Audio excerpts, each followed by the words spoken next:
నమస్కారాలు. అదేవిధంగా ఆగమ్మా నువ్వు గన్మేనే మా పక్క సార్.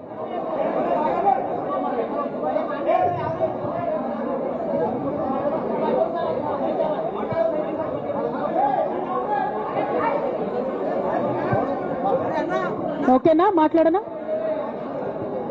ప్రెస్ మిత్రులకు జరుగుతున్నటువంటి ఇన్కన్వీనియన్స్ కి క్షమించమని కోరుతా ఉన్నాను. అట్లానే ఇక్కడ ఇవాళ ఇంత పెద్ద ఎత్తున హాజరైనటువంటి జాగృతి కార్యకర్తలకు, నాయకులకు అందరికి కూడా హృదయపూర్వకంగా నా నమస్కారాలు తెలియజేస్తా ఉన్నాను. కానీ జాగృతి కార్యకర్తలు దయచేసి సాయిని వెనక్కి జరు కూర్చోబెట్టు, ప్రెస్ వాళ్ళని ఫ్రీగా కూర్చొని వెనక్కి జరు బిడ్డ. అజయ్ సీనా ఒక్క అడుగు వెనక్కేనా ప్లీజ్, కొద్దిగా వాళ్ళు ఫ్రీగా నిలబడండి. ప్రెస్ మిత్రులందరికీ కూడా ధన్యవాదాలు తెలియజేస్తా ఉన్నాను సమయం తీసుకొని ఈ పత్రికా సమావేశానికి వచ్చినందుకు. నిన్న మధ్యాహ్నం తర్వాత భారత రాష్ట్ర సమితి నుంచి ఒక ప్రకటన మీ అందరి ద్వారా నేను మీడియాలో చూడడం జరిగింది. మరి బీఆర్ఎస్ నుండి వచ్చినటువంటి ఈ ప్రకటనలో పార్టీ ఎమ్మెల్సీ శ్రీమతి కె కవిత ఇటీవలి కాలంలో ప్రవర్తిస్తున్న తీరుతెన్నులు, కొనసాగిస్తున్న పార్టీ వ్యతిరేక కార్యకలాపాలు బీఆర్ఎస్ పార్టీకి నష్టం కలిగించే రీతిలో ఉన్నందున పార్టీ అధిష్టానం ఈ విషయాన్ని తీవ్రంగా పరిగణిస్తున్నది. పార్టీ అధ్యక్షులు శ్రీ కె చంద్రశేఖరరావు గారు శ్రీమతి కె కవితను తక్షణం పార్టీ నుండి సస్పెండ్ చేస్తూ నిర్ణయం తీసుకున్నారని చెప్పి మరి నాకు ఒక ప్రకటన నిన్న టీవీల ద్వారా అందుకోవడం జరిగింది. మరి నేను పార్టీ నుండి వచ్చినటువంటి ఈ లేఖలో ప్రత్యేకంగా 2 అంశాల మీద మాట్లాడదలుచుకున్నాను. నేను అక్రమ కేసులు పెట్టి నా మీద తిహార్ జైల్లో 5.5 నెలల పాటు ఉండి బయటకు వచ్చిన తర్వాత నవంబర్ 23వ తారీఖు 2024 నుండి నేను ప్రజాక్షేత్రంలోకి వచ్చి అనేక కార్యక్రమాలు చేయడం జరిగింది.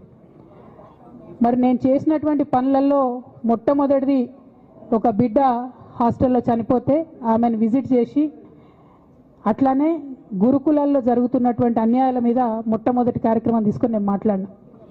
ఆ తర్వాత బీసీలకు జరుగుతున్నటువంటి అన్యాయం, కాంగ్రెస్ పార్టీ మేనిఫెస్టోలో ఇచ్చినటువంటి 42% హామీ కోసము పెద్ద ఎత్తున నేను పనిచేయడం జరిగింది. అట్లానే మహిళలకు 2500 ఇవ్వాలని చెప్పి పోస్ట్ కార్డు ఉద్యమాన్ని నేను చేపట్టడం జరిగింది. పెద్దవాళ్లకు పెన్షన్లు పెంచాలని నేను ఉద్యమాలు చేయడం జరిగింది. తెలంగాణ తల్లి స్వరూపాన్ని మారిస్తే అట్లెట్లా మారుస్తారని రౌండ్ టేబుల్ సమావేశం పెట్టినాం. బనకచర్లు అక్కడ కడుతున్నారంటే దాని మీద రౌండ్ టేబుల్ సమావేశం పెట్టినాం. ఓవరాల్గా తెలంగాణ ప్రాజెక్టులు, అందుబాటులో ఉన్నటువంటి నీళ్లు, వీటన్నిటి మీద కూడా రౌండ్ టేబుల్ పెట్టినాం. భద్రాచలం దగ్గర 5 గ్రామాలు ముంపు సమస్య ఉంది, ఎవరు పట్టించుకుంటలేరంటే వాళ్ళని పిలిపించుకొని రౌండ్ టేబుల్ సమావేశం పెట్టి ప్రభుత్వం మీద ఒత్తిడి తీసుకొచ్చే కార్యక్రమం చేసినాం. ముఖ్యమంత్రి గారు సొంత జిల్లా మహబూబ్ నగర్లో భూ నిర్వాసితులకు అన్యాయం జరుగుతుందంటే నారాయణపేట నియోజకవర్గం వెళ్ళి వాళ్లకు మద్దతుగా మేము నిలబడి రావడం జరిగింది. అట్లానే 47 నియోజకవర్గాలలో బీఆర్ఎస్ కండువా బాజాప్తా కప్పుకొని, గులాబీ కండువా బాజాప్తా కప్పుకొని ఎక్కడికి పోతే అక్కడ రాహుల్ చంద్రశేఖర్ రెడ్డి గారిని రిక్వెస్ట్ చేసి భవన్ నుంచి అక్కడ ఉండేటటువంటి బీఆర్ఎస్ నాయకులకు అఫీషియల్ కమ్యూనికేషన్ చేపించి ప్రతి ఒక్క బీఆర్ఎస్ నాయకులకు, కార్యకర్తలకు మాట్లాడి ఆయా పర్యటనలకు వెళ్ళినప్పుడు అందరినీ కలుపుకొని బాజాప్తా గులాబీ కండువా వేసుకొని 47 నియోజకవర్గాలు నవంబర్ 23, 2024 నుండి ఈ రోజు వరకు నేను పర్యటన చేసి అనేక ప్రజా సమస్యల మీద మాట్లాడడం జరిగింది. మరి ఇవన్నీ పార్టీ వ్యతిరేక కార్యకలాపాలు అన్నది నాకు అర్థం కాలేదు. ఎట్లా వ్యతిరేక కార్యకలాపాలు అవుతాయన్నది కూడా ఒకసారి పార్టీ పెద్దలు పునరాలోచించుకోవాలని చెప్పి నేను రిక్వెస్ట్ చేస్తూ ఉన్నాను. అదేవిధంగా మరి బీసీల కోసం నేను పోరాటం చేస్తుంటే అట్లెట్లా మాట్లాడుతుంది, ఇట్లెట్లా మాట్లాడుతుంది, పార్టీకి వ్యతిరేకంగా మాట్లాడుతుంది.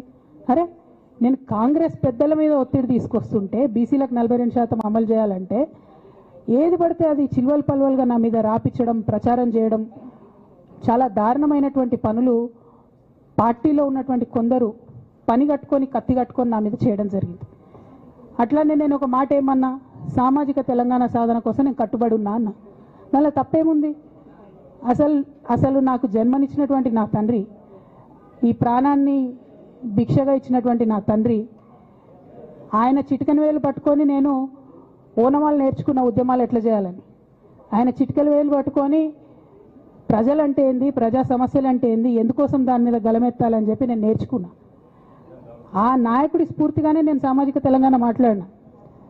భారతదేశం మొత్తంలో ఇన్ని రాష్ట్రాల్లో ముఖ్యమంత్రులు అయితే 75 ఏళ్ళ స్వతంత్ర భారతదేశం, 79 ఏళ్ళు స్వతంత్ర భారతదేశంలో దళితులకి 3 ఎకరాల భూమి ఇస్తా అని చెప్పినటువంటి ఏకైక గొప్ప నాయకుడు కేసీఆర్ గారు. ఆయన దగ్గర నుంచే కదా నేను సామాజిక తెలంగాణ ఎజెండా నేర్చుకున్నది. బీసీలకు ఎవరు వృత్తి పనిదారులు ఉంటే వాళ్ళకి చేయూతనిస్తా అని చెప్పినటువంటి ఏకైక ముఖ్యమంత్రి కేసీఆర్ గారు.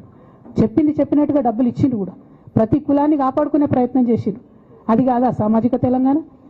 నేను మే 1 నాడు లేబర్ డే రోజు మాట్లాడితే దాన్ని చిల్వలు పలువలు చేసి సామాజిక తెలంగాణ పేరుతోని కవిత పార్టీ పెడుతుందని చెప్పి నేను నిన్న చెప్పిన 2 పేర్లు పని కట్టుకొని నా మీద దుష్ప్రచారం చేసిండ్రు. నేనేమైనా తప్పు మాట్లాడినా? బీఆర్ఎస్ పార్టీ వ్యతిరేకమా సామాజిక తెలంగాణ నినాదానికి? బీఆర్ఎస్ పార్టీకి సామాజిక తెలంగాణ అవసరం లేదా? భౌగోళిక తెలంగాణ వస్తే సరిపోతుందా? బంగారు తెలంగాణ కావాలని కేసీఆర్ గారు ఇచ్చిన నినాదమే కదా. బంగారు తెలంగాణ అంటే ఏంది? హరీష్ రావు ఇంట్లో బంగారం ఉంటే, సంతోష్ రావు ఇంట్లో బంగారం ఉంటే బంగారు తెలంగాణ అవుతుందా? కాదు కదా. ప్రతి ఒక్క సమాజం బాగుంటేనే బంగారు తెలంగాణ అవుతుంది. నేను అదే కదా మాట్లాడినా. దానికి ఇష్టం వచ్చినట్టు నా మీద స్టోరీ లేపిస్తే నేను భవన్లో పోయి కూర్చొని బాజాప్తా, ఎక్కడో కాదు, బయట ప్రెస్ మీట్ పెట్టలేదు, ఏ ప్రెస్ క్లబ్లో పెట్టలేదు, డైరెక్ట్గా తెలంగాణ భవన్ నా ఆఫీస్ అండి, నా పార్టీ భవన్లో పోయి కూర్చొని నేనేం చెప్పినా? నా మీద కుట్రలు జరుగుతున్నది, నా మీద విషప్రచారం జరుగుతున్నది అని చెప్పిన. నేను రామన్నను బుజ్జగించి గడ్డం పట్టుకొని అడుగుతా ఉన్నా, అన్న నీ చెల్లెని, ఒక మహిళా ఎమ్మెల్సీని మన పార్టీ ఆఫీస్లో కూర్చొని నా మీద కుట్రలు జరుగుతున్నాయని నేనంటే మీరు వర్కింగ్ ప్రెసిడెంట్గా ఉన్నారన్న, ఫోన్ చేయరా అన్న నాకు? ఏమైంది బేటా, ఎందుకు బాధపడుతున్నావు అని ఫోన్ చేయరా? ఇది ఎప్పుడు జరిగిన ఇన్సిడెంటు? లేక లీక్ కాకముందు, నేను నా కొడుకు గ్రాడ్యుయేషన్కి అమెరికా పోకముందు, అంతకుముందే. మరి మీరు వర్కింగ్ ప్రెసిడెంట్ కదన్నా, నేను పార్టీ ఎమ్మెల్సీని కదా. చెల్లెలు అన్న బంధుత్వాలు పక్కన పెడదాం ఒక్క నిమిషం. ప్రొఫెషనల్ సెటప్లో ఒక పొలిటికల్ పార్టీలో ఒక మహిళా ఎమ్మెల్సీ భవన్లో కూర్చొని నా మీద కుట్రలు జరుగుతున్నాయంటే మీరు మాట్లాడినరా అన్న? 103 రోజులు అయిపోయిందన్న ఇయ్యాలటికి, ఒక్క మాట మాట్లాడినరా? కేసీఆర్ గారు దగ్గర నుంచి కమ్యూనికేషన్ రావాలని నేను ఎక్స్పెక్ట్ చేయలే. వారు పెద్దవారు, వారికి అనేకమైన పనులు ఉంటాయి. మొత్తం పార్టీని ఇప్పుడు పునర్నిర్మించుకోవాల్సిన అవసరం ఉంది. తెలంగాణకు జరుగుతున్నటువంటి అన్యాయాన్ని వారు ఎప్పటికప్పుడు దిశానిర్దేశం చేయాల్సిన అవసరం ఉంది. కానీ వర్కింగ్ ప్రెసిడెంట్ గారి దగ్గర నుంచి ఫోన్ రాకపోవడం మాత్రం ఒక మాట అనిపించింది నాకు. నేను కేసీఆర్ గారి బిడ్డను, నేను కూర్చొని ప్రెస్ మీట్ పెడితేనే రెస్పాన్స్ రాలేదంటే మరి ఇంకో మామూలు మహిళా కార్యకర్తకు బీఆర్ఎస్ పార్టీలో మన అన్యాయం జరిగితే రెస్పాన్స్ వస్తుందా? నాకైతే అనిపించలేదు. వస్తుందేమో నాకు తెలియదు. కానీ నేను ఒక మాటకు నాకు సంతోషం అనిపించింది. నాకు నోటీస్ రాగానే అక్కడ మహిళా ఎమ్మెల్సీలు కూర్చొని, మహిళలందరినీ కూర్చొని, ఫస్ట్ టైం అనుకుంటా భవన్లో 5 మహిళలు కూర్చొని ఇండిపెండెంట్గా ప్రెస్ మీట్ మాట్లాడింది. చాలా సంతోషం. ఇటువంటి అంతర్గత ప్రజాస్వామ్యం రావాలనే నేను కోరుకున్నా. మహిళలకు, ఎస్సీలకు, ఎస్టీలకు, బహుజనులకు కోటరీల అడ్డంకులు లేకుండా యాక్సెస్ రావాలి. అది మైక్కి యాక్సెస్ రావాలి, బాస్కి యాక్సెస్ రావాలనే నేను అనుకున్నా. అది జరిగింది, చాలా సంతోషం. నన్ను సస్పెండ్ చేసినాక అయినా పర్లేదు, కానీ జరిగింది. నిన్న మహిళలందరూ కూర్చొని మాట్లాడి నేనేమంటున్నా అంటే, కేసీఆర్ గారు, కేటీఆర్ గారు, నేను, మా కుటుంబం, మాది రక్త సంబంధం. పదవులు పోతేనో, పార్టీలకు వెళ్ళి సస్పెండ్ చేస్తేనో పోయేటటువంటి బంధం కాదు. కానీ ఎవరైతే వెస్టెడ్ ఇంట్రెస్ట్ ఉన్న పార్టీలు ఉంటారో, పార్టీలో ఉండి కేవలం డబ్బు సంపాదించుకోవాలనేటటువంటి ఒక ఆలోచనతో, వ్యక్తిగత లబ్ధి పొందాలనేటటువంటి ఆలోచనతో ఉన్నటువంటి వ్యక్తులు, వాళ్ళకి కావాల్సింది ఏంది? మేము ముగ్గురం కలిసి ఉండొద్దు, మా కుటుంబం బాగుండొద్దు, మా కుటుంబం విచ్ఛిన్నం అయితేనే వాళ్ళకి అధికారం వస్తుంది. దాంట్లో భాగంగా ఇవాళ మొదటి స్టెప్పు నన్ను బయటేసిరు పార్టీలకు వెళ్ళి. అది ఇక్కడితో ఆగదు. నేను గౌరవనీయులు పెద్దలు దైవ సమానులు కేసీఆర్ గారిని విజ్ఞప్తి చేస్తా ఉన్నా, మీకు ఒక సూచన చేస్తా ఉన్నా. దయచేసి మీ చుట్టూ ఏం జరుగుతున్నదో ఒకసారి చూసుకోండి నాన్న. నన్ను ఇవాళ బయటకు పంపొచ్చు, నేను మీలాగా స్ట్రేట్ ఫార్వర్డ్ ఉంటా, నిజాలు మాట్లాడతా. నేను ఉద్యమం నేపథ్యం నుండి వచ్చిన కాబట్టి నాగ్గా ఉన్నది లేనట్టుగా లేనిది ఉన్నట్టుగా మోసం చేయాలని చెప్పో ఇంకోటి చేయాలని చెప్పో మాట్లాడను. స్ట్రైట్ ఫార్వర్డ్ ఇష్యూస్ మాట్లాడతా కాబట్టి నన్ను ఇలా బలి చేసి పర్వాలే. కానీ రేపటి నాడు ఇదే ప్రమాదం రామన్నకు కూడా పొంచుంది, రేపటి నాడు ఇదే ప్రమాదం మీకు కూడా పొంచుంది. అల్టిమేట్గా బీఆర్ఎస్ పార్టీని హస్తగతం చేసుకోవడానికి జరుగుతున్నటువంటి కుట్రలో భాగంగానే ఇవాళ నన్ను ఎలిమినేట్ చేయడం జరిగింది.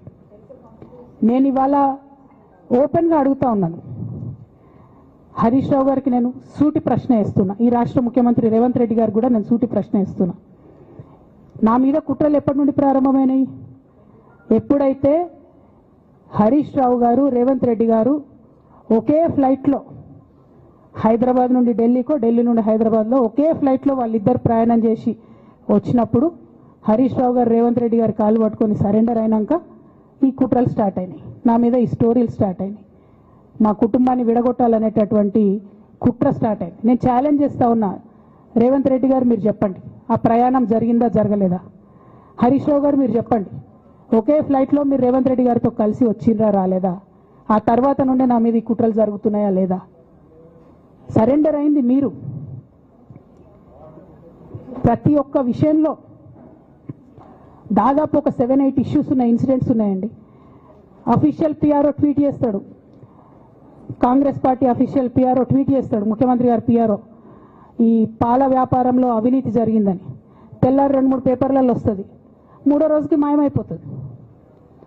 అదే కేటీఆర్ గారినేమో 3 సార్లు విచారణ పేరుతో పిలిచి వేధిస్తారు. అంటే కేసీఆర్ కుటుంబం నికార్స్గా బరిగీసుకొని కాంగ్రెస్ పార్టీతో రేవంత్ రెడ్డితో కొట్లాడుతున్నాం కాబట్టి మా మీదనేమో కుట్రలు జరుగుతాయి, మా మీదనేమో కేసులు పెడతారు. మీ మాత్రం 1 or 2 days హెడ్లైన్స్ వస్తే తర్వాత న్యూస్ గాయబవుతుంది. ఎన్ని జరగలే చెప్పండి హరీష్ రావు గారి విషయంలో? ఫస్ట్ పాల వ్యాపారం మీద ఏమొచ్చినాయి ఆరోపణలు? ఆనాడు బీఆర్ఎస్ పార్టీ గవర్నమెంట్లో SC ST BC హాస్టళ్లకు Harish Rao గారి పాల వ్యాపారం నుంచి పాలు సప్లై చేసిరనే ఆరోపణలు అయోధ్య రెడ్డి గారు ట్వీట్ చేసిరు. గతం 2 రోజులు పోయింది ఆరోపణ. ఎందుకు? సరెండర్. నెక్స్ట్ ఒక అభియోగం చేసిరు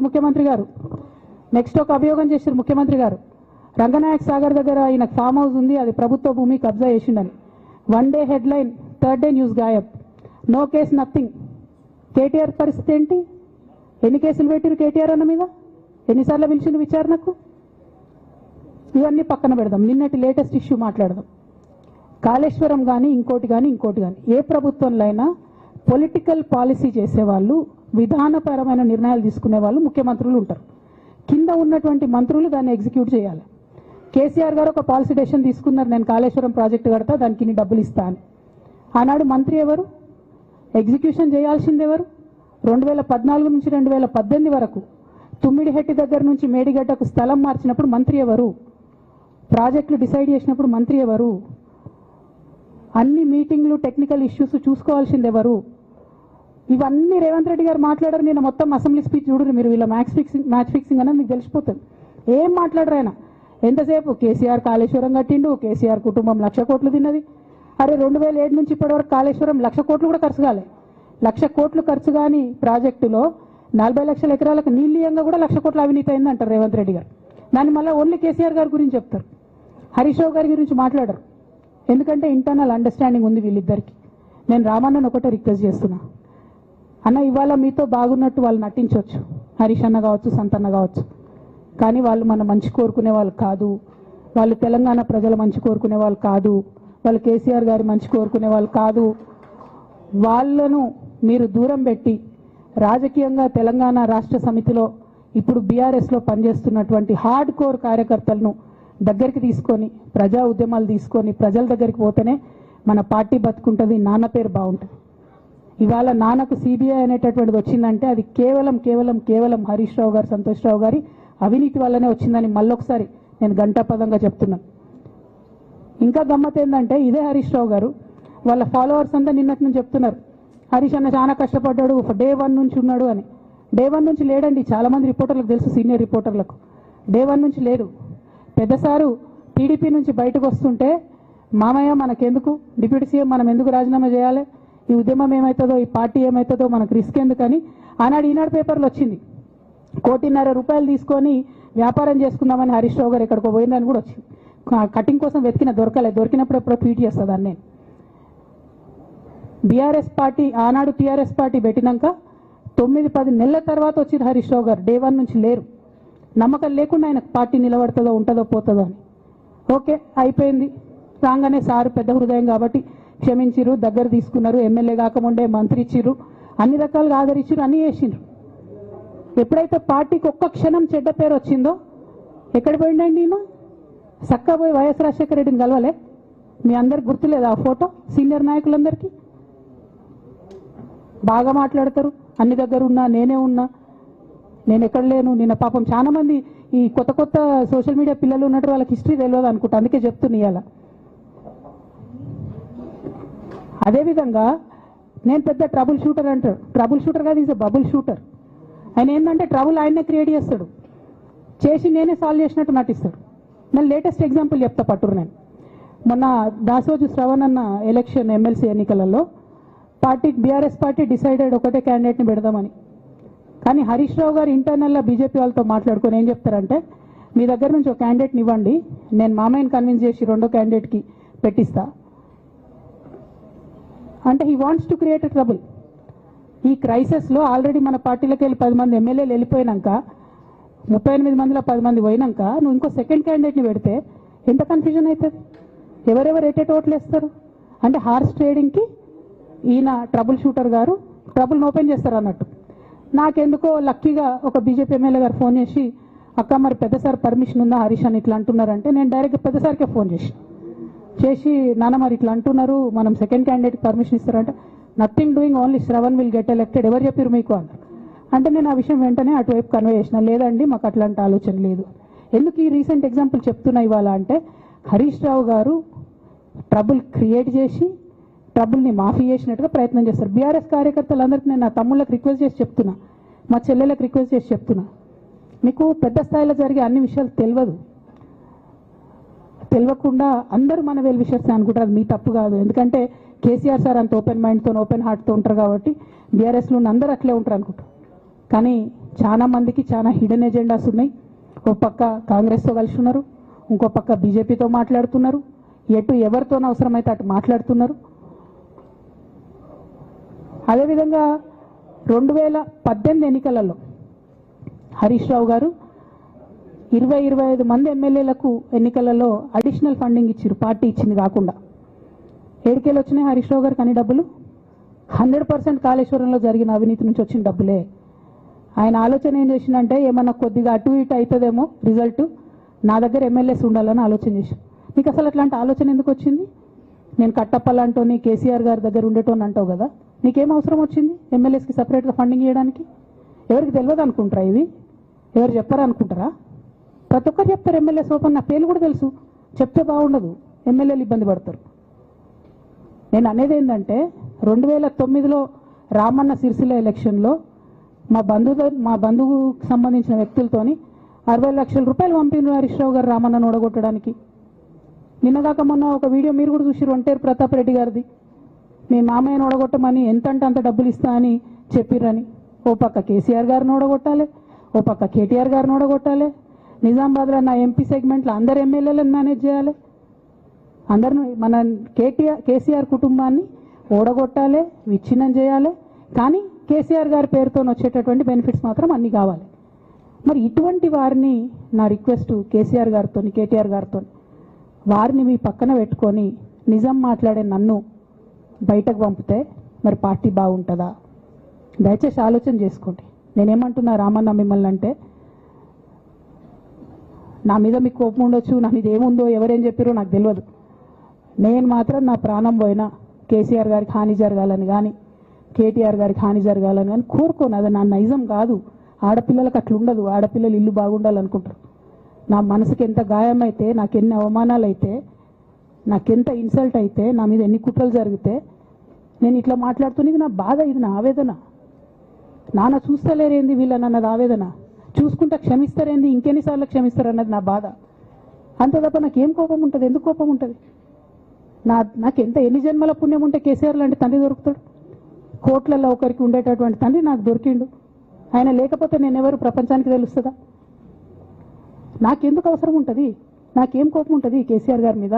నాకు టీఆర్ఎస్ పార్టీ మీద ఎందుకు కోపం ఉంటుంది? నాకు 27 సంవత్సరాలు ఉన్నప్పుడు నేను నా కొడుకుని చిన్న పిల్లగాన్ని పసిగుడ్డుని ఎత్తుకొని ఇక్కడికి వస్తే ఆ రోజు నుంచి ఈ రోజు వరకు నేను రోడ్డు మీదనే ఉన్నా, ఉద్యమాలే చేస్తున్నా, పోరాటాలే చేస్తున్నా, తెలంగాణ ప్రజల కోసం పనిచేస్తున్నా. 2014 నుంచి అధికారంలో ఉన్నప్పుడు కూడా నా ఇంటి దర్వాజాలు ఎప్పుడు తెలిసే ఉన్నాయి. ఇక్కడున్న మీడియా మిత్రులందరికీ తెలుసు. అధికారంలో ఉన్నా లేకున్నా నేను ఇట్లనే ఉన్నా. అధికారంలో ఉన్నప్పుడు నన్ను ఏమి సాగనీయకుండా నన్ను ప్రతిపక్ష ఎమ్మెల్యేని చూసినట్టు, ప్రతిపక్ష ఎంపీని చూసినట్టు చూసినా నేను ఇట్లనే ఉన్నా, ఓపెన్ మైండ్తోనే ఉన్నా. నేను కోరేది ఒకటే, కేసీఆర్ గారి ఆరోగ్యాన్ని కాపాడండి రామన్న, పార్టీని కాపాడండి, పార్టీలో ఉన్న కార్యకర్తల్ని కాపాడండి, అందరు బాగుండేలాగా ప్రజా సమస్యలు తీసుకోండి. నాకు అంతకుమించి కావాల్సింది ఏం లేదు.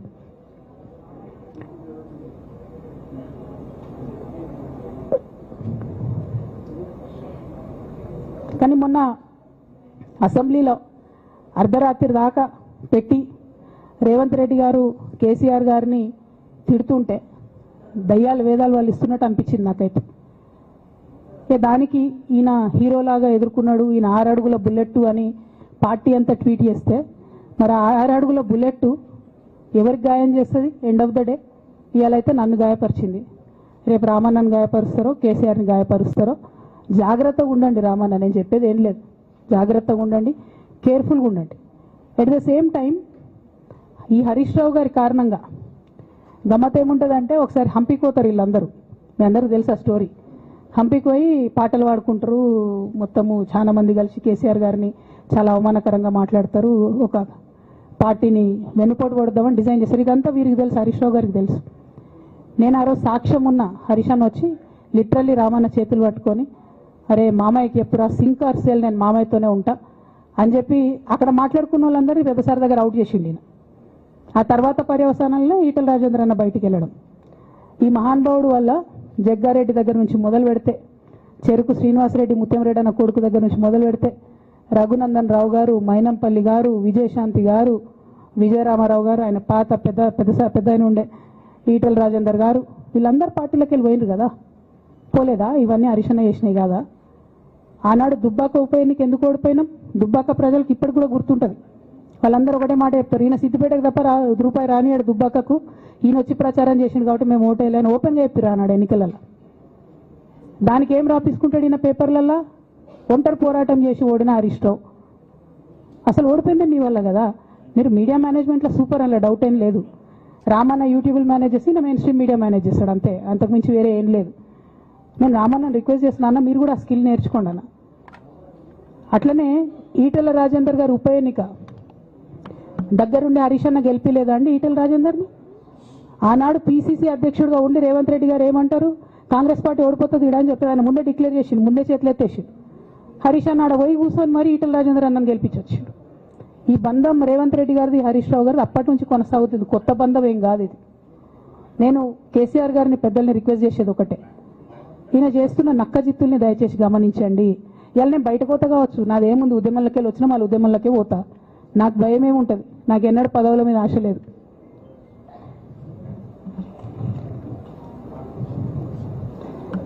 పార్టీ నుంచి వచ్చిన ఎమ్మెల్సీకి స్పీకర్ ఫార్మాట్లో చైర్మన్ గారికి నేను పంపుతా ఉన్నాను రాజీనామా పత్రాన్ని.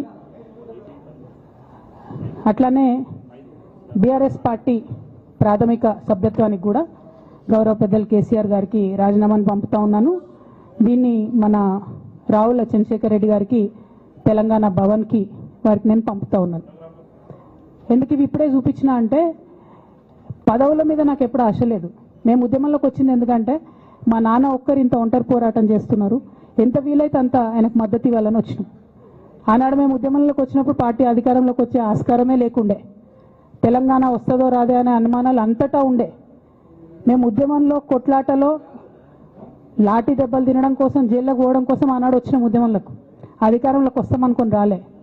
రామన్న అయినా నేనైనా కేవలం నాన్న కోసమే వచ్చినాం ఉద్యమంలోకి. అందుకే మా కుటుంబం మీద కుట్ర. ఈ కుట్రను గమనించమనే నేను మా కుటుంబాన్ని కోరుతా ఉన్నా. ఇక పెద్ద సార్కు నీడలాగా సంతోష్ రావు గారు ఉంటారు. ఇక సంతోష్ రావు గారి గురించి 2 నిమిషాలు చెప్తా, అంత పెద్ద సీనున్న మనిషి కాదు కానీ చెప్పాలి. ఎందుకంటే కూరల ఉప్పు ఎట్లుంటుంది ఈయన అట్లా అన్నట్టు, ప్రతి దాంట్లో చెడగొట్టడానికి కొంచెం ఉండాలి కదా, అట్లాంటి వాడు. కాబట్టి చెప్పక తప్పదు ఈయన గురించి. చెప్పులో రాయి చెవులో జోరిగా అంటాం కదా, అట్లాంటి టైపు. కాబట్టి ఖచ్చితంగా చెప్పాలి. విషయం ఏంటంటే ఈయన ధనదాహం ఎట్లాంటిదంటే సంతోష్ రావు గారిది, రామన్న కాన్స్టిట్యున్సీ, కేటీఆర్ అన్న కాన్స్టిట్యున్సీ నేరెళ్లలో ఇసుకలారి గుద్ది ఒక దళిత బిడ్డ చనిపోతాడు. సరే, దాని మీద పాపం అక్కడ ఆ రోజు అందరు యాజిటేషన్ చేస్తే ఈయన సంతాన అడ్వాంటేజ్ ఏంది, ఈడ కూర్చుంటాడు కదా సార్ దగ్గర, సీఎం వాళ్ళకి వెళ్ళి ఫోన్ చేసి అక్కడ ఉన్న పోలీసు వాళ్ళందరినీ ఒత్తిడి పెట్టి 7 దళిత బిడ్డల్ని కొట్టినరండి. 3-4 సార్లు 3rd డిగ్రీ వేస్తే ఇలా 7 కుటుంబాలు కూడా వాళ్ళు ఎందుకు కూడా ఏ పని చేసుకోలేనటువంటి పరిస్థితులలో ఆ దళిత బిడ్డలు ఉన్నారు. అది మొత్తం రాజకీయంగా బ్లేమ్ అంతా రామన్న మీదకి వచ్చింది. ధనదాహమేమో సంతన్నది, నేరం చేసిందేమో సంతన్న, ఈడికెళ్ళి ఫోన్లు చేసి ఒత్తిడి చేసి కొట్టిపించిందేమో సంతన్న, చెడ్డ పేరేమో రామన్నకు వస్తుంది. ఈ ఎగ్జాంపుల్ చెప్పడం కోసమే నేను ఈయన గురించి చెప్తున్నా, వేరే ఏం లేదు. ఇక సరే టానిక్ వీనిక్ ఈ వీటిలో వచ్చిన కేసులు ఏమవుతాయి? రేవంత్ రెడ్డి గారు ఆర్భాటంగా ఒక అనౌన్స్మెంట్ చేస్తారు. నేను ఇంతకుముందు చెప్పిన కదా, మ్యాచ్ ఫిక్సింగ్ ఎట్లుంటుందంటే 1 డే న్యూస్ అవుతుంది, టానిక్లో ఈయన మీద కేసు పెట్టిరని. 3వ రోజు పోలీసు వాళ్ళు ఎఫ్ఐఆర్ కొట్టేసారు. అది మీరు ఇంకా కనుక్కోండి. క్వాష్ చేసేసారు, కేసు మూసేసారు. ఏం అండర్స్టాండింగ్ ఉంది, ఎందుకు మూసేసారు? At the same time Harithaharam, తెలంగాణకు హరితహారం అని పెద్దలు కేసీఆర్ గారు పెద్ద కళతోని 230 కోట్లు అక్కడ గోబీ డెజర్ట్ల వాళ్ళు చెట్లు పెట్టి చైనాను కాపాడుకున్నారు. మనం అదే స్థాయిలో తెలంగాణను బాగు చేసుకోవాలని పెద్దసారి హరితహారం అని పెడితే ఈయన దాంట్లో నకిలీ ప్రోగ్రామ్ గ్రీన్ ఇండియా ఛాలెంజ్ అని పెడతాడు. తెల్లారులేస్తే సినిమా వాళ్ళని తీసుకురావాలి, రోజు ఒక ఫోటో వేసుకోవాలి.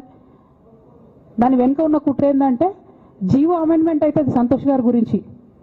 ఆ ఫారెస్ట్లను 10% ఇన్కమ్ ఎవరన్నా ఇస్తే అమ్యూజ్మెంట్ పార్క్లకు ఇస్తారన్నట్టు. దానికోసం జీవో అమెండ్ అవుతుంది. దానికి ప్రభాస్ గారిని, చిరంజీవి గారిని, అనేక మంది సినిమా స్టార్లను మోసం చేసి వాళ్ళని తీసుకుపోయి వాళ్ళతో ఫోటోలకు పోజులు ఇప్పించి ఫారెస్ట్లను కొట్టేయాలని ప్లాన్ అయినది. ఇక ఈయనకి 2-3 మనుషులు ఉంటారు సంతనకి. ఆయన పోచంపల్లి శ్రీనివాస్ రెడ్డి అని ఎమ్మెల్యే. ఇది నాకు విషయం ఎవరు చెప్పారు అంటే మన పల్లరాజేశ్వరరెడ్డి అన్ననే చెప్పిండు. మీకు ఏమైనా డౌట్లు ఉంటే ఆయన అడగొచ్చు.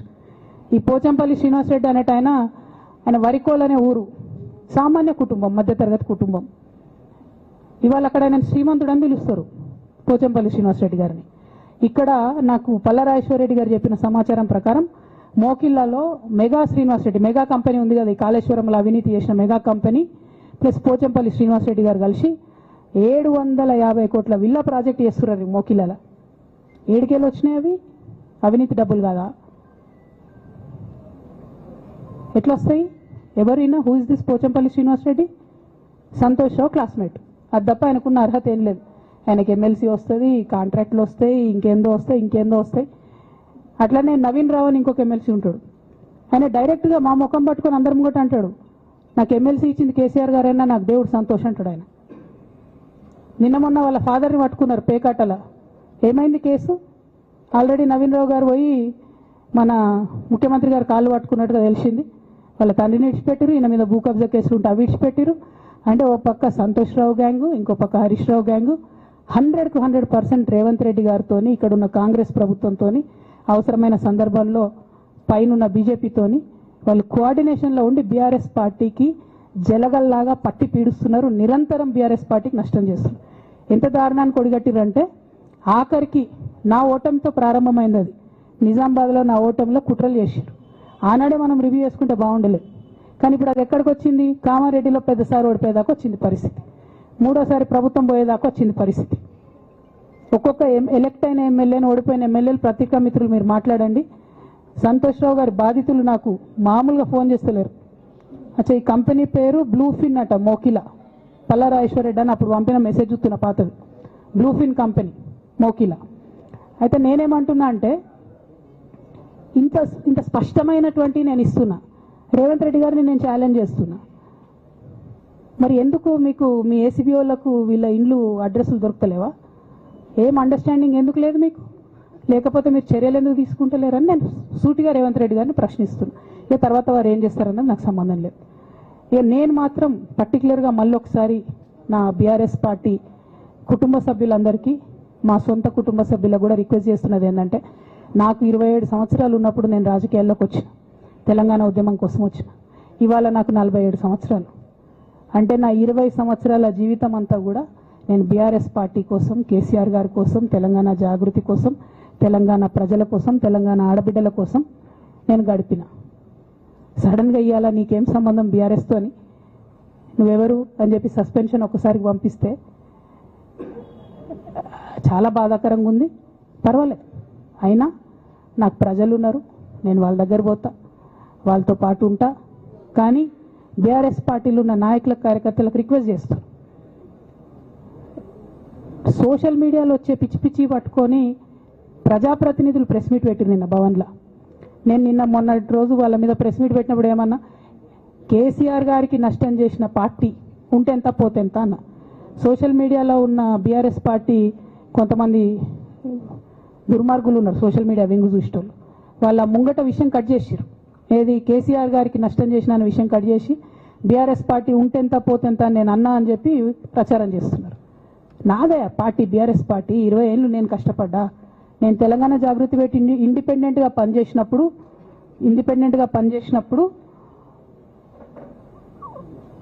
ఓటేయమని ఎవరికి చెప్పినా? నేను బీఆర్ఎస్ పార్టీకి ఓటేయమని చెప్పినా కదా. నా జీవితంలో ఇంతవరకు నేను ఇంకో పార్టీకి ఓటేయమని చెప్పలే, ఇంకో పార్టీకి ఓటేయలే. ఎట్లయితే కంప్యూటర్లో హార్డ్వేర్ ఉంటుందో అది బీఆర్ఎస్ పార్టీ, సాఫ్ట్వేర్ తెలంగాణ జాగృతి. శరీరం బీఆర్ఎస్ పార్టీ అయితే ఆత్మ జాగృతిగా పనిచేసినాం, తెలంగాణ ఆత్మగా పనిచేసినాం. మేము తెలంగాణ ఆత్మగౌరవం కోసం పనిచేసినాం, తెలంగాణ ఆత్మగౌరవ ప్రతీకలైనటువంటి బతుకమ్మ బోనాలను నిలబెట్టడం కోసం పనిచేసినాం. ఆ కాంట్రిబ్యూషన్ ఏం లేదా? నేనేం చేయలేదు ఆ పార్టీకి. నిజామాబాద్లో చికెన్ గున్యా వచ్చి బాధపడుతుంటే గల్లీ గల్లీ గల్లీ తిరిగి 2018లో ఒక్కొక్క ఎమ్మెల్యేకు ఎంత తిరిగినా అన్నది అక్కడ నిజామాబాద్ ప్రజలకు తెలుసు. ఏం కాంట్రిబ్యూషన్ లేదన్నది, ఓన్లీ హరీష్ అన్నది సంతన్నదే ఉన్నది కాంట్రిబ్యూషన్.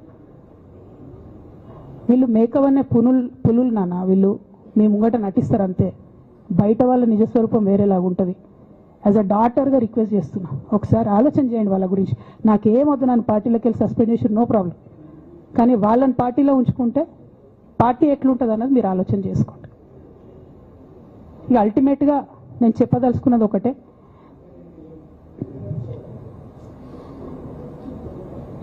కలికాలం కాబట్టి అబద్ధాలు చెప్పేటోళ్ళది మోసం చేసేటోళ్ళది నడుస్తుంది.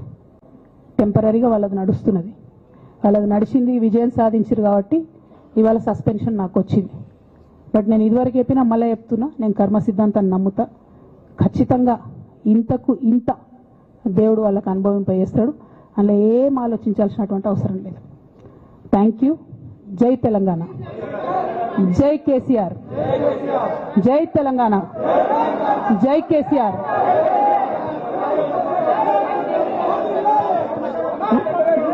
One by one.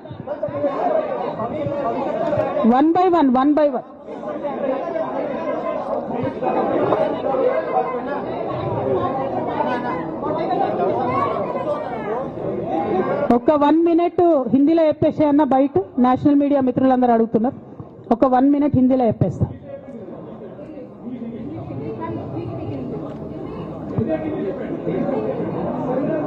आज तेलंगाना की बेटी होने के नाते पूरे देश की जनता के साथ मैं ये बात कहना चाहती हूँ, पिछले 20 सालों के मेरे जिंदगी में मैंने हर दम हर वक्त बीआरएस पार्टी के उन्नति के लिए, तेलंगाना जनता के उन्नति के लिए, तेलंगाना के रैयतों के, तेलंगाना के महिलाओं के, तेलंगाना के युवाओं के उन्नति के लिए मैंने काम किया है. और इस पूरे 20 साल के जिंदगी में मैंने अपने लिए कभी कुछ नहीं मांगा है, लेकिन तेलंगाना की जनता ने, बीआरएस पार्टी ने मुझे बहुत प्यार दिया है. मेरे पिताजी ने मुझे सांसद बना के दिल्ली भेजा है, मुझे एमएलसी का मौका भी पार्टी ने दिया है, जिसके लिए मैं पार्टी का, मेरे पिताजी का, बीआरएस पार्टी का, पूरे परिवार का, तेलंगाना के आवाम का भी बहुत ही ज़्यादा मैं आभारी हूँ. लेकिन जो भी मुझे रिस्पॉन्सिबिलिटी दिया गया था, मैंने पूरे शिद्दत के साथ काम किया है. कभी भी मैंने तेलंगाना के लोगों के खिलाफ काम नहीं किया है. लेकिन आज चंद लोग बीआरएस पार्टी में, हमारे आसपास पिताजी के इर्द गिर्द थोड़े लोग, जिनके जो वेस्टेड इंटरेस्ट है, जिनको अपनी ही फायदा की जो सोच है, ऐसे लोग बीआरएस पार्टी में उनका लीड रोल हो गया है.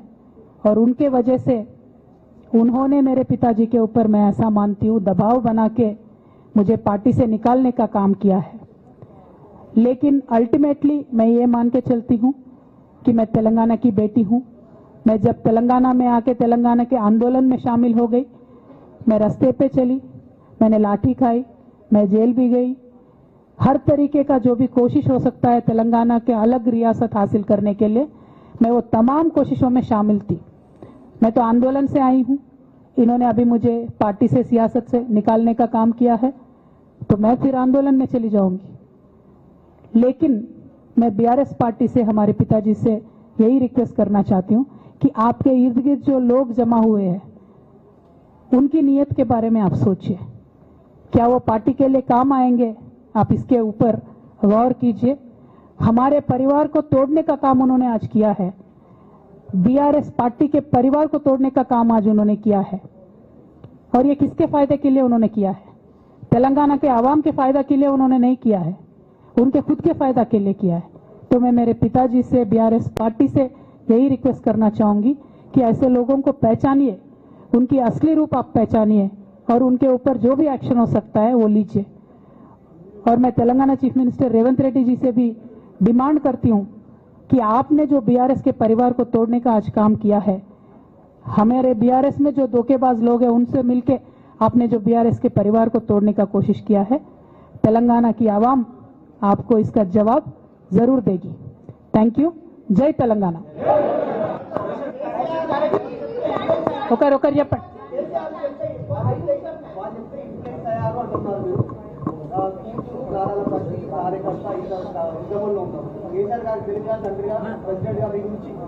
ఓకే, ఇంకా ఎవరైనా చెప్పండి।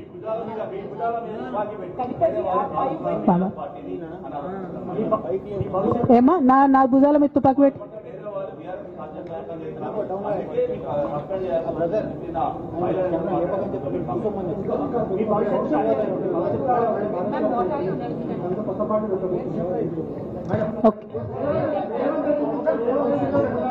I got your question.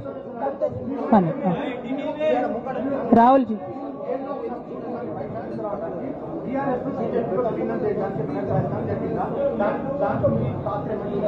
Rahul గారు మీరు పాత క్వశ్చన్ అడుగుతున్నారు। కొత్త ఇష్యూ ఏంది అని అంటే, బీఆర్ఎస్ పార్టీలో సస్పెన్షన్లో ఖచ్చితంగా కేసీఆర్ గారి మీద ఒత్తిడి తీసుకొచ్చే ఈ సస్పెన్షన్ చేశారని నేను నమ్ముతా ఉన్నాను। ఒక్కొక్కసారి ఏమవుతుందంటే చిన్న చిన్న వ్యక్తులు బాగా నడుస్తుంది, పరిస్థితులు సందర్భాన్ని బట్టి పెద్ద పెద్ద వ్యక్తులు కూడా కొన్ని కఠినమైన నిర్ణయాలు తీసుకోవాల్సి వస్తుంది। కేసీఆర్ గారు ఈ నిర్ణయం ఎందుకు తీసుకున్నారో అని అడిగేంత పెద్దదాన్ని కానీ అంత రాజకీయ అనుభవం కానీ నాకు లేదు। సో వారు తీసుకున్నటువంటి నిర్ణయాన్ని నేను శిరస వహిస్తాను। వారు ఎందుకు తీసుకున్నారో ఈ నిర్ణయం నాకు తెలియదు, కానీ నాకు ఒక సమస్య ఉంది, నేను రాసినటువంటి లెటర్ లీక్ అయిందని చెప్పి 100 రోజులైంది, ఆ సమస్య జరిగి 100 రోజులైంది। ఆ 100 రోజుల కన్నా ముందు కూడా నా మీద వివక్ష కొనసాగిందని వాళ్ళ నేను మీకు ఎగ్జాంపుల్స్తో సహా చెప్పే ప్రయత్నం చేశాను। ఆ 100 రోజుల నుంచి జరుగుతున్నటువంటి పరిణామాలను కూడా మీ అందరి ముందు పెట్టిన। ఈ 100 రోజులలో పార్టీ ఎప్పుడు కూడా నన్ను ఎక్స్ప్లెనేషన్ అడగలేదు, నిన్న నన్ను సస్పెండ్ చేసే ముందు కూడా నన్ను ఎక్స్ప్లెనేషన్ అడగలేదు। ఇంకా చెప్పిన కదా, విచిత్రమైన విషాదం ఏంటంటే సడన్గా డిసిప్లినరీ కమిటీ పుట్టుకొచ్చింది, సడన్గా ఈయన రవీంద్రరావు అంటే దానిలో సంతకం చేసిండు, ఆయననే సార్ని తిట్టిండు మళ్ళీ మొన్న ఎలక్షన్ ఓడిపోయినప్పుడు। సో ఈ అన్నీ చూసి నాకేమనిపిస్తుందంటే చాలా ఒత్తిడిలో, చాలా ప్రెషర్ పెట్టి సార్తో చేపించారని నేను అనుకుంటున్నాను।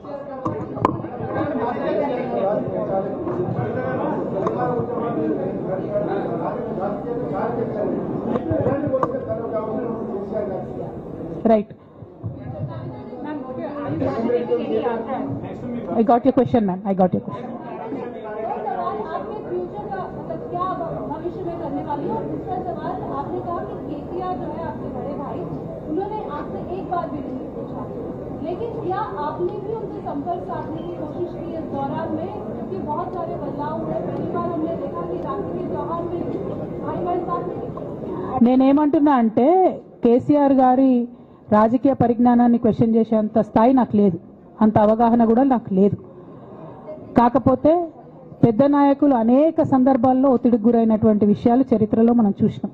ఇవాళ అదే జరిగిందని నేను భావిస్తున్నా। 1, 2, నేను ఈ లేఖ అనేటటువంటిది రిలీజ్ అయిన తర్వాత ఎప్పుడు కేసీఆర్ గారికి కొంచెం ఇబ్బంది జరిగినా, అది కాళేశ్వరం కమిషన్కి వారి పిలుపుకొచ్చినా, 2 సార్లు వారు యశోద హాస్పిటల్కి వచ్చినా నా చిన్న కొడుకు అమెరికాకి తీసుకెళ్లే సందర్భమైనా నేనే వారి దగ్గర పోయినా. నాకేం బేషణం ఉంటుంది, ఆయన మా నాన్న కదా. నేను పోయిన తర్వాత ఈ దుష్ట చతుష్టయం ఏదైతే ఉన్నదో, ఈ ఇద్దరు 2 గ్యాంగులు ఏవైతే ఉన్నాయో అక్కడ జరగనిది జరిగినట్టుగా మీడియాలలో విచిత్రమైన వార్తలు రాపించారు. ఎంత ఘోరం అంటే, నేను నా కొడుకుని తీసుకపోతే నన్ను గన్మెన్లు రాలేదట. జరుగుతుంది అని ఎక్కడన్నట్ల. ఇటువంటివన్నీ మెయిన్ స్ట్రీమ్ పత్రికలు రాస్తాయి. మరి విచిత్రం నాకు అర్థం కాదు. మెయిన్ స్ట్రీమ్ పత్రికలు అనేటటువంటి ఇట్లాంటి వార్తలు మరి ఆడ ఎవరు లేని కూడా లేరు. ఎవరు చెప్పిరు, ఎందుకు రాపిచ్చిరు? సో నేనేమంటున్నా అంటే, నేను ఎప్పుడు నాన్న దగ్గరికి వెళ్ళడానికి చూసినా కూడా మా మధ్య స్పర్ధ పెంచడానికి అనేకమైన వార్తలు రాపించి అనేకమైన కుట్రలు ఈ గత 103 రోజుల్లో కొనసాగుతూనే ఉన్నాయి నా మీద. కానీ అంతకుముందు కూడా జరిగినాయనేదే నేను చెప్తున్నా. అందులో భాగంగానే రాఖీ రోజు కూడా ఒక 24 గంటల ముందే నేను అన్నకు కూడా మెసేజ్ పంపిన. అన్న రేపు రాఖీ ఉంది, నేను వచ్చి కడతాను, మీడియా లేకుండా వచ్చి కడతాననే మెసేజ్ పంపిన. బట్ అన్న బిజీగా ఉండే ఎక్కడికో వెళ్ళిండ్రు, నేను అర్థం చేసుకున్నాను. అందుకే వెళ్ళి రాఖీ కట్టలేకపోయినాను. సో నేను నా వైపు నుంచి ఎక్కడ కూడా కమ్యూనికేషన్ చేయడానికి ప్రయత్నంలో లోపం జరగలేదు. అటువైపు నుండి కమ్యూనికేషన్ రాలేదు. నేను చెప్పాలనుకున్నవి, నేను ఎత్తుకున్న ప్రజా సమస్యలు ఈ 103 రోజులలో మీ ముందున్నాయి, అవి చేస్తూనే ఉన్నా. ఇక భవిష్యత్తుకు సంబంధించినటువంటి విషయం నేనేం ఆలోచించలేదు. ఎందుకోసం అంటే, నిన్న నోటీస్ రావడం అనేటటువంటిది డెఫినెట్గా నేను కొంచెం బాగా బాధపడ్డా.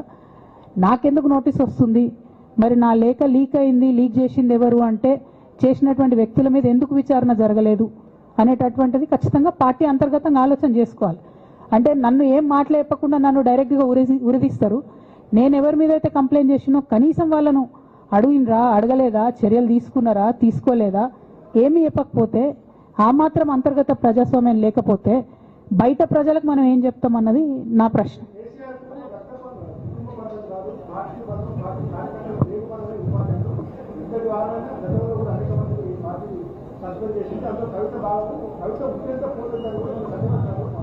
నేనేమంటున్నా బ్రదర్, వాళ్ళందరికీ ఏది చెప్తే స్క్రిప్ట్ రాసిస్తే అది మాట్లాడతారు, దాంట్లో ఏముంటుంది.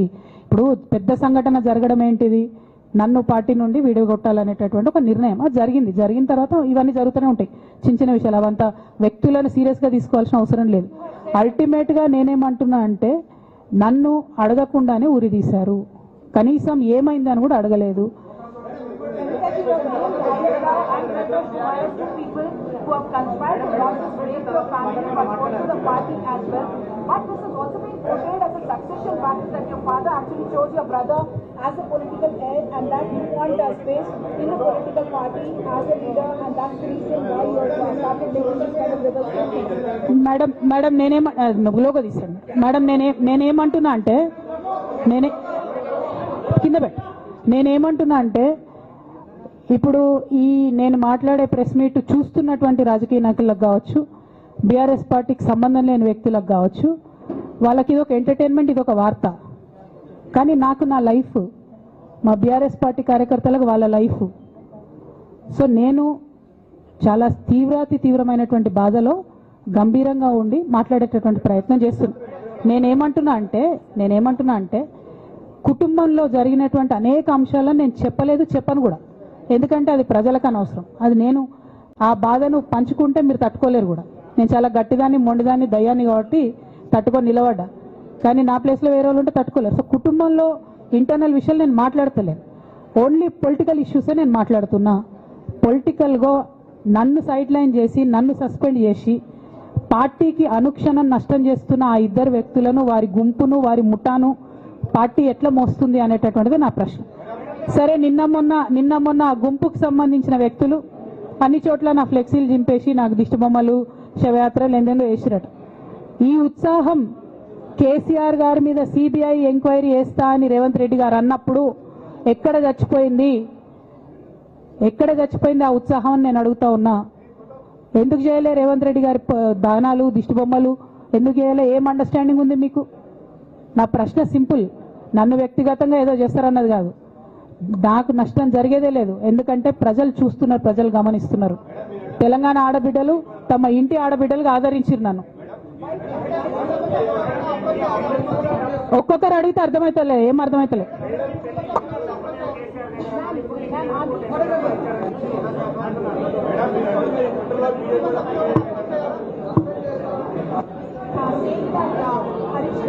Has taken or irregularity, and that's the money that went to the election said that Harish Rao has not been given a second term. Considering that KCR also knew about the reply.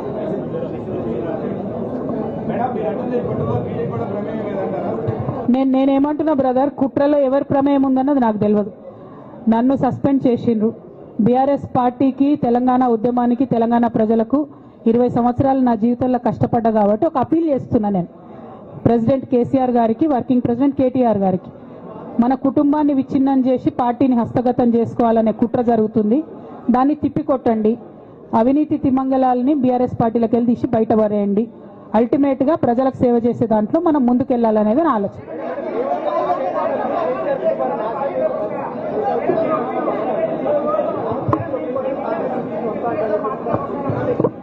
ఇక్కడ ఇంకో మాట చెప్పాలి brother, నేను నిన్నటి నుంచి పేపర్లలో నేను ఈ పార్టీలో ఏరుతున్నా, ఆ పార్టీలో ఏరుతున్నా అని వచ్చింది. నేను ఏ పార్టీలో కూడా చేరను. నాకు ఏ పార్టీతో అవసరం లేదు. నేను ఫ్యూచర్లో ఏం చేయాలనే విషయం జాగృతి కార్యకర్తలతోని, తెలంగాణ మేధావులతోని, బీసీ బిడ్డలతోని, సామాజిక తెలంగాణ కోసం పనిచేసేటటువంటి అన్ని వర్గాల ప్రజలతోని, అందరితోని మాట్లాడిన తర్వాత నిర్ణయం తీసుకుంటా. కానీ తొందరపడి నిర్ణయం తీసుకునే అవసరం నాకు లేదు. 1, 2 ఏదో నిర్ణయం తీసుకోవాలనేటటువంటి విషయంతో నేను పనిచేయడం లేదు. జరిగినటువంటి పరిణామాలను ఒక్కొక్కటిగా ఎదుర్కొంటూ వస్తున్నాను. నిన్న జరిగినటువంటి పరిణామం చాలా కీలకమైనది, నా జీవితంలో అత్యంత ముఖ్యమైనటువంటి పరిణామం. కాబట్టి చాలా ఆలోచించి, ఆచితూచి, అల్టిమేట్గా తెలంగాణ ప్రజలకు లాభం జరిగేటటువంటి నిర్ణయం తీసుకుంటా తప్పితే నా కోసం నిర్ణయం తీసుకోవాల్సిన అవసరం లేదు.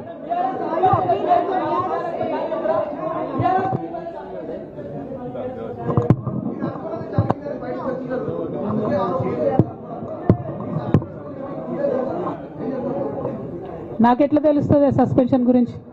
నాకైతే రేవంత్ రెడ్డికి ఉన్నట్టు ఆడ దూతలు లేరు. అక్కడ సార్ సగం ఇడ్లీ తింటే బయటకు చెప్పేటటువంటి సిస్టమ్ నా దగ్గర లేదు. సో అక్కడ ఏం జరిగిందో నాకు తెలియదు, ఎవరు నా గురించి ఏం చెప్పారో నాకు తెలియదు. Ma'am, it is but natural. అమ్మతోని మాట్లాడకుండా ఎవరైనా ఉంటారా? First of all. Second of all, ఈ మొత్తం పరిణామంలో కూడా మా మదర్కి దూరంగా ఉండాల్సి రావడమే బాధాకరం. ఇంతకు మించి బాధ ఇంకోటి లేదు. పొలిటికల్ పొజిషన్స్ వస్తాయి పోతాయి, ఇవి వేస్ట్. ఇవి అమ్మలేని లోటు ఎవరు కూడా తీర్చలేరు. ఆ ఒక్క బాధ తప్ప ఇంకేం లేదు. ఇది మాత్రం నా ఇంటిగ్రిటీ నిరూపించుకోవడం కోసం నేను రాజీనామాలు చేస్తున్నా. నాకు పార్టీ వల్లనే ఎమ్మెల్సీ వచ్చింది, దానికి రాజీనామా చేస్తున్నా. నేను పార్టీకి నష్టం చేసినాను అని చెప్పి పార్టీ నాయకులు మా నాన్నగారు భావిస్తున్నారు కాబట్టి పార్టీకి కూడా రిజైన్ చేస్తున్నా. కాలం నిర్ణయిస్తుందండి. షర్మిలతో పోలుస్తున్నారా, కేసీఆర్తో పోలుస్తున్నారా? కాలం నిర్ణయిస్తుంది. తొందర ఏం లేదు. నన్నేదో అవమానం చేయాలి, నన్నేదో అనాలి అని ఎవరు పడితే వాళ్ళు మాట్లాడే అడ్డమైన మాటలకు సమాధానం చెప్పాల్సిన అవసరం కూడా లేదు.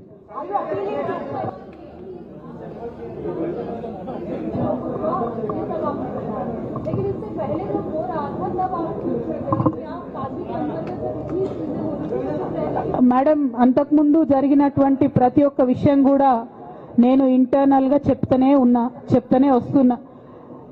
ये हमारी जो लेटर लीक होने से पहले भी जो पार्टी में मेरे खिलाफ एक्टिविटी चल रहे थे, जैसे पार्टी का हमारा चैनल है टी न्यूज़ चैनल, बहुत महीनों से मेरा नहीं दिखाते मैडम टी न्यूज़ में, क्योंकि वो संतोष राव चलाते हैं. मेरा न्यूज़ नहीं आता टी न्यूज़ में. अभी नमस्ते तेलंगाना में बंद करे, वो अलग बात है. बहुत रिसेंटली उनका बहुत देर के बाद बंद करे. टी न्यूज़ में कब का बंद कर दिया? ये सारे चीजें भी मैं बताई पार्टी में, लेकिन जब तक मेरा लेटर पब्लिक नहीं हुआ तब तक मैंने पब्लिकली अपने कभी भी दिक्कत मैंने किसी को नहीं बताया.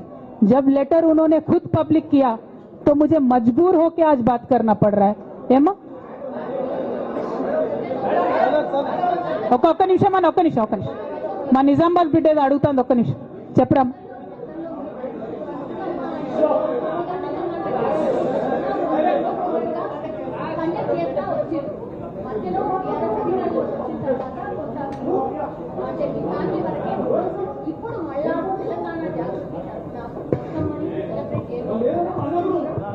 ఏ మనోడా భయ్, ఆగు మెల్లగా. వాళ్ళని ప్రెస్ వాళ్ళని ఇబ్బంది పెట్టకండి. జాగృతి కార్యకర్త నువ్వు భలే జ్యోతిషం చెప్తావు బ్రదర్. ఒకటి, రెండు, బతుకమ్మ ఖచ్చితంగా సెలబ్రేట్ చేయాలనుకున్నా. యాజ్ ఆన్ టుడే మాత్రం విపరీతమైన బాధ అవుతుంది. ఏం చేయబుద్ధి అయితే లేదు. 2 రోజులు అయితే బ్రేక్ తీసుకుంటా. ఆ తర్వాత ఆలోచించుకొని నా కార్యాచరణ ప్రకటిస్తాను.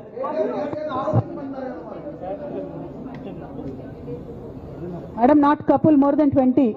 I have all the names. I don't want to name.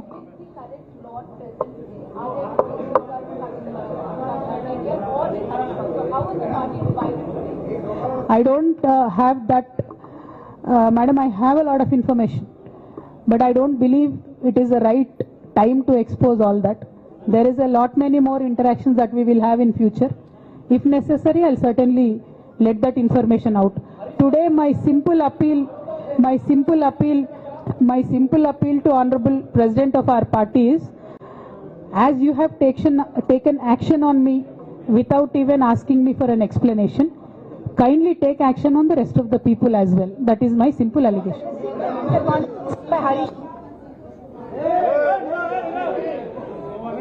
Conspiracy or Madam, our family, me, myself and my brother and my father, they do not want us to be united. And unfortunately, I believe they are filling my brother's ears and my father's ears. And I believe that they have succumbed to that malign campaign that has happened against me. And I hope they will soon realize that I am not the one who is hurting the party. Jai Telangana! Jai KCR! Thank you.